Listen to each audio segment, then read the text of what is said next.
तो मैं आपसे बोली कि मैं आपसे 7 वचन मांगती हूँ स्वामी, यदि आपको वो वचन स्वीकार हो तो मैं आपके वहाँ आऊँगी। भोले बाबा तो महादानी है, उन्होंने तुरंत कहा तथास्तु, आप बोलिए, वचन बोलिए, हम प्रयास करते हैं। और देता कौन है? जिसके पास होता है। और भोले बाबा तो भंडारी है, उनके बराबर दुनिया में कोई भंडारी हुआ ही नहीं। तो कन्या 7 वचन अपने मांगती है। यहाँ हमारे अंकित जी भोले बाबा के स्वरूप में है और यशी जो है मैया पार्वती। तो ये अपने वचन मांग रही हैं। भोलेनाथ आप सुने और उनको स्वीकार करें, तब ये मांग आपके आएंगे। क्या वचन है? पहला वचन कि करो तीर्थ स्वामी मुझे संग लेके, शुभ कार्यों में रुचि हो सदा ही तुम्हारी। करो तीर्थ व्रत यज्ञ को तुम हमेशा, तो वामांगनी मैं बनूंगी तुम्हारी। भैया पार्वती जी कह रहे हैं कि हे प्रभु, आज से कोई भी तीर्थ दान व्रत कोई भी धार्मिक कार्य आप करें तो उसमें मुझको साथ में लेकर ही करें, तब तो मैं आपके वहाँ आना स्वीकार करूंगी। भोलेनाथ ने कहा यह तो बहुत अच्छी बात है, स्वीकार है पहला वचन। दूसरा वचन कह रही है भैया पार्वती कह रही है, यहाँ पर कन्या कह रही है कि पड़े दुख जीवन में सुख से उठाना, और देवों के कार्यों को तुम ना भुलाना। पितरों से होगी हर इच्छा पूरी, तो वामांगनी मैं बनूंगी तुम्हारी। देखो जीवन में सुख दुख के जोड़ा है, कभी सुख है कभी दुख है। हर एक परिस्थिति में आपको उसी तरह मुस्कुराते हुए जीवन निर्वाह करना है। ऐसा नहीं कि आपको कहीं बाहर आप डिस्टर्ब है और सारी गुस्सा आके घर में निकाल दें। वो बाहर का काम है, बाहर तक रखिए, घर का काम करें। और जो हमारे सनातन धर्म में तिक त्योहार इत्यादि धार्मिक कार्यक्रम होते हैं, उनमें सब पूजन व्रत इत्यादि रहने की आज्ञा उन्हें प्रदान करते रहें। ऐसा नहीं कि हम नहीं मानते हैं, ये कोई व्रत नहीं करना है, ऐसे व्रत मत करोगी जो ज़्यादा क्लिष्ट हो। लेकिन जो अपने सनातन धर्म में चले आ रहे हैं, आपकी मम्मी करती आ रही हैं, दादी करती आ रही हैं, वो सारे कार्य इनसे भी होने चाहिए। दूसरी बात, आपके सबसे बड़े दुनिया में देवता कौन है? आपके माता पिता, उनसे बढ़कर के कोई देवता नहीं। अगर आपने अपने माँ बाप को प्रसन्न कर लिया तो आपको किसी दुनिया के देवता मंदिर में जाने की, ज़्यादा मत्था पीटने की आवश्यकता नहीं बचती। माता पिता ने आपको प्रसन्न मन से आशीर्वाद दे दिया, आप सदैव प्रसन्न रहेंगे। ठीक है।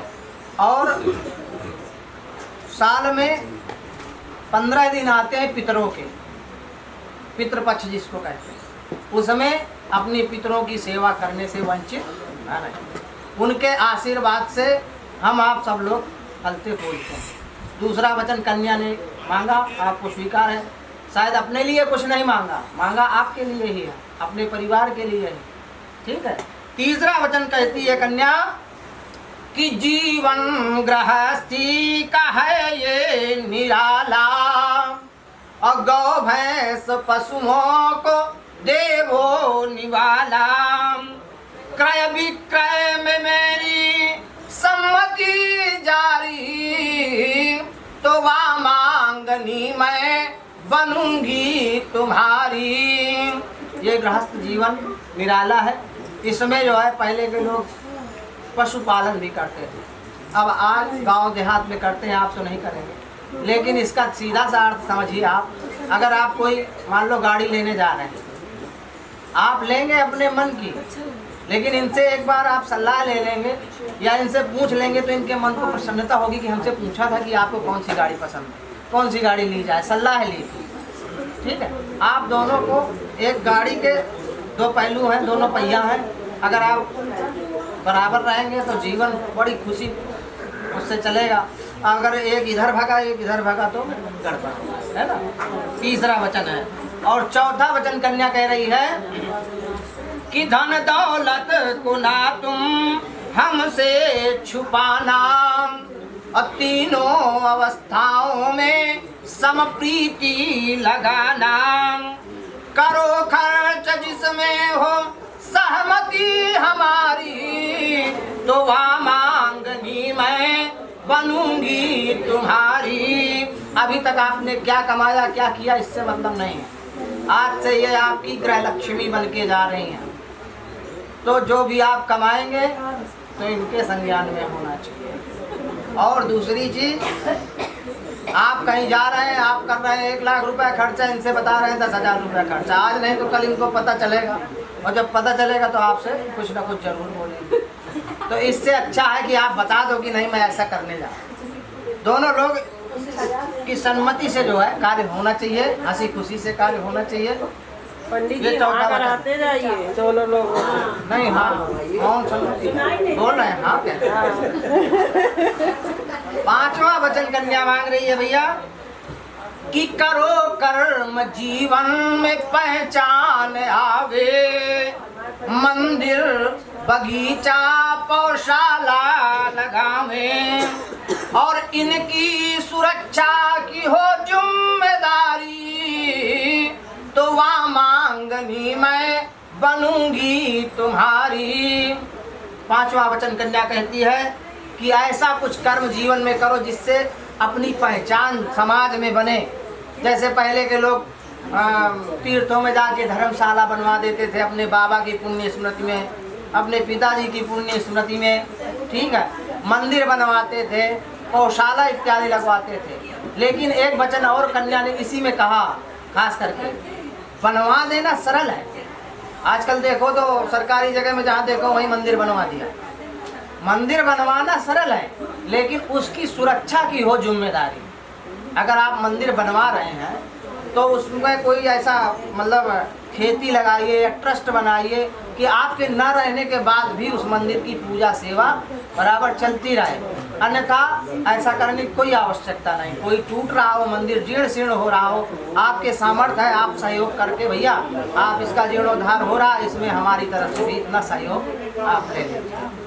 ऐसे कार्य जीवन में करें जिनसे कि पहचान अपने माता पिता की, अपने पूर्वजों की पहचान बने।